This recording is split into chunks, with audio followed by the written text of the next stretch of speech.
dhaamsa guddaa fi ergaa guddaa hunda keenyaaf akka nu dabarsitan akka naa dabarsitan hubataan jira. Kanaaf iyyuu guddaa galatoomaan isiniin jechuu barbaada hunda keessan iyyuu. Waan dubbatamuu malu amma tokkorraa dubbannee jirra. Garuu immoo dhimmi keenya dhimmi Oromoo akkuma Oromoo bal'aadha, hedduudha waan ta'eef gara fuula duraatti yeroo fudhannee gadi teenyee bal'inaan roga rogaan hin haasofna jedheetaniin amana. Haa ta'u garuu dhaamsin ani isiniif qabu waliif qabnu nuti ilmaan Oromoo wanti keessa dabarree dhufne hedduu sana kuma jirutti ta'ee ammaan booda siyaasa biyya keenyaa keessatti mirga Oromoof, ulfina Oromoodhaaf, kabaja Oromoodhaaf hanga kanaan duraa gatii guddaa kaffaluu qabna jedhee yaadu. Nurra jiraata jedheen amanu. Sababiin isaas yoo nuti tokko taanee hojjenne wal gargaarree hojjenne baasiin keenya, xaariin keenyaa fi dafqi keenyan xiqqaata waan ta'eedhaaf. Kanaafuu wanti keessa nuyi dabarre baay'een isaa xaarii keenya kan guddise, rakkoonsaa ba'aa warri biraa nurra kaahan nutti fe'ane toon ta'in yoo gadi qabne ilaalle rakkoo keenya keessa keenya jiru, rakkoo nu gidduu jirutu rakkoo kana hundaaf nu saaxile, wareegama kana hundaaf nu saaxile waan ta'eef akka Oromootti waan darbe irraa barachuun har'a nurra jiraata. Maaliifan kana jedhe? Nuti lafa kanarra al tokko dhalanna, al tokko jiraanna, al tokko duuna. Namni lama du'u hin jiru, namni lama dhalatu hin jiru. Lafarra jiraachuun maal? Nyaatanii jiraachuudhaaf miti. Akka ilma namaatti kabajamanii, ulfina argatanii, seenaa hojjetanii darbuudha.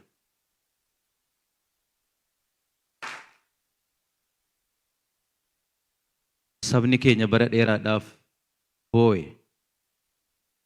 Haati Oromoo bara dheeraadhaaf miixatte. Sababiin isaas akka haadha namaatti dhalteeti, deesseeti,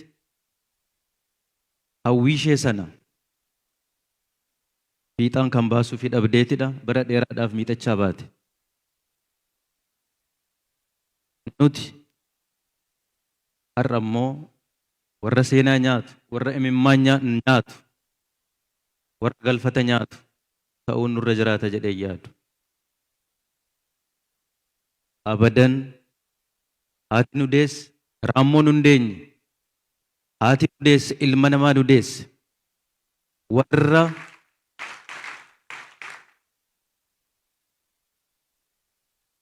nyaannee jiraachuudhaaf, jiraannee darbuudhaaf otoo hin ta'in kabajaa ulfina saba keenyaaf hojjennee, seenaa hojjennee darbuudhaaf warra ergama fudhate. Ergama namni xalayaa barreessee nuu kenne otoo hin ta'in dirqama lammummaa waan ta'eef hundi keenya saba ofiif waan gaarii hawwuun akkuma jirutti ta'ee hojjechuufiin immoo dhimma guddaadha. Kanaaf iyyuu an ilmaan Oromoo kaleessa wal miines haa ta'u, kaleessa walitti mufannes haa taanu, kaleessa wal dhiibnes haa taanu, dhimma dhuunfaa walirraa hin qabnu. Karaan nuti irra deemnu karaa adda addaa haa ta'u iyyuu malee gaaddisni keenya inni keenya mana tokko, saba tokko, saba Oromooti.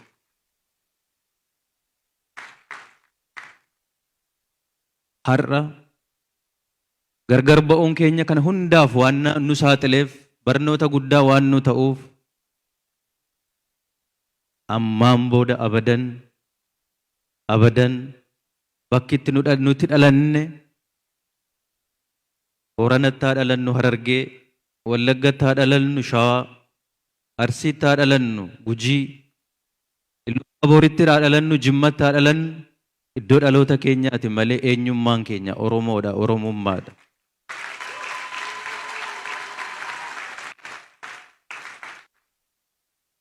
Wallaalummaan gaafa sana daganne, doofummaan gaafa sana dagannedha. Sana daganneet qe'ee keenya keessatti, dallaa keenya keessatti gallee yaanna yoo taane, warra diinaaf of saaxillee diigamuudhaaf warra of qopheessine taana. Amantaan keenya lubbuu keenyaaf malee foon keenyaaf miti. Ilmi namaa kamiyyuu Waaqa isa uumeedhaaf ulfina qabaachuu amanuu qaba. Lubbuusaaf jireenya kana boodas jireenya jira waan ta'eef. Akka ilma namaatti hanga lafa kanarra jiraannetti immoo akka ilma namaatti tokko taanee hojjechuutu qabnu, wal gargaarree kabajaaf ulfina keenya eegsifachuutu qabnu.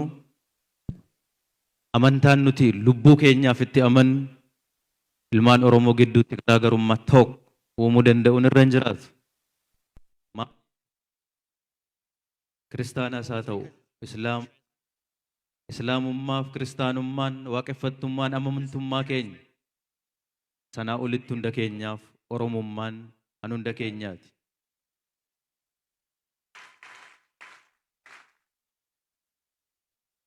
Kanaafuu dhugumaan nuti warri barannee wallaalaa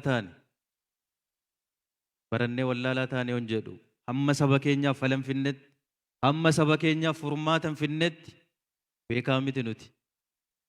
Beekumsi jijjiirama fiduu waan ta'eef yoo saba kanaaf dhuguma mul'isuudhaaf, dhuguma ulfina itti uffisuudhaaf hojjenna yoo taane tokko taanee haa hojjennu.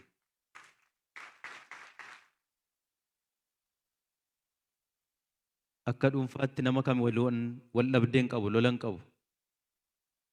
Irra garuu carraan nu ga'ee saba Oromoo fuuldura jirra, saba Oromoo fuuldura dhaabbannee jirra. Dirqamni akka lammummaatti akka ilma Oromoo tokkootti ani qabu saba kanaaf hiriyoonni koo har'a saba kana biyya kana hoogganaa jirru rakkoo bara 100 meeqaa saba kanarra ture hiiknee fidna jennee miti. Hiiknee fixuus hin dandeenye. Hiiknee fidna jennee yoo yaannes abjuudha.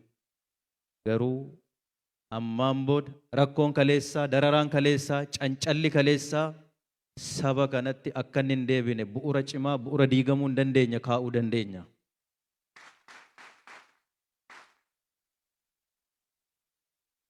Kanaafuu amma naa galutti Oromoon saba isaaf hin yaadne jira jedhee yaadu. Akkitti yaadnutu rakkoo qaba malee. Walitti haa dhufnu, walitti haa deebinu, mataa walitti haa hiinu. Yoo sana goonne karaan keenya fagoo miti. Wanti nu darbe baay'eedha. Carraan nu jala miliqe baay'eedha.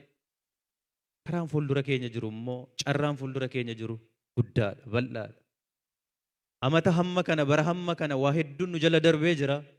Waa hedduun nu jala darbee jira jenne haa yaadnu iyyuu malee yoo xiiqii qabaan, yoo harrii fi boru egereen yoo nuu gale waggaa muraasa keessatti inni kaan waggaa 20-30 kan hojjete waggaa 2-3 keessatti hojjennee bira ga'uu akka dandeenyu abdii guddaan qaban.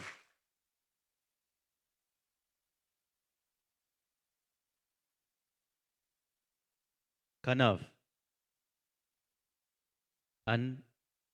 imaanaan ani isinirra kaa'u. Nuti eessaanu haa deemnu, karaa kamiinu haa deemnu. Saba kanaaf hojjenna hanga taanetti onnee wal buusuu haa dhiisnu. Mogolee wal jalaa butuu haa dhiisnu.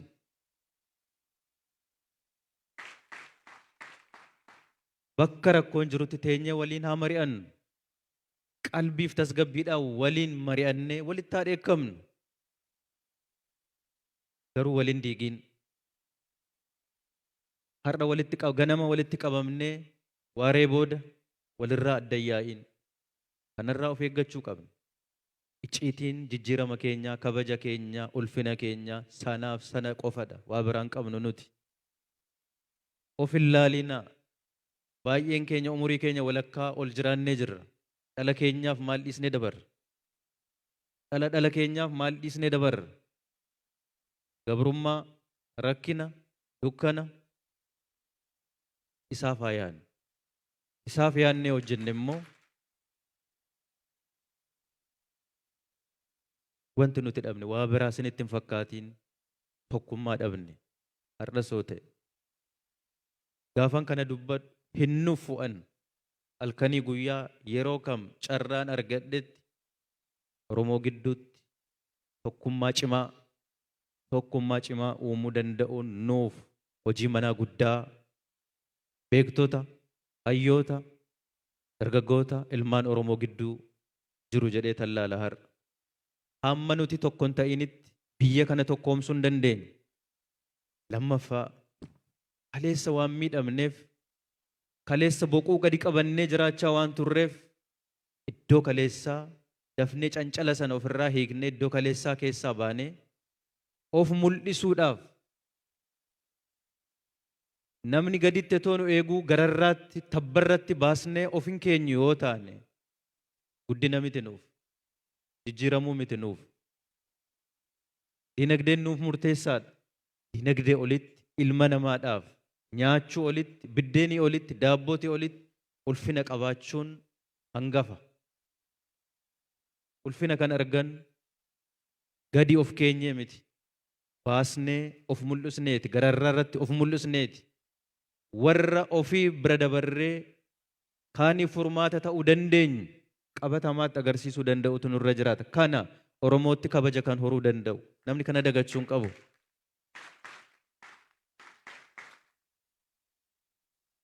Waan nuti har'a godhaa jirru hundaa akka nama qalbiin butamee, qalbiin hatamee, qaama biraan dhiibamee hojjetaa jirutti namni fudhataa jiru jira. Nuti eenyuuf miti. Waan nuti goonu, waan nuti hojjennu, lafti nuti ejjennu hundi tokkoon ishee ida'amtee kabajaaf ulfina saba Oromoodhaaf kan nuti goonu.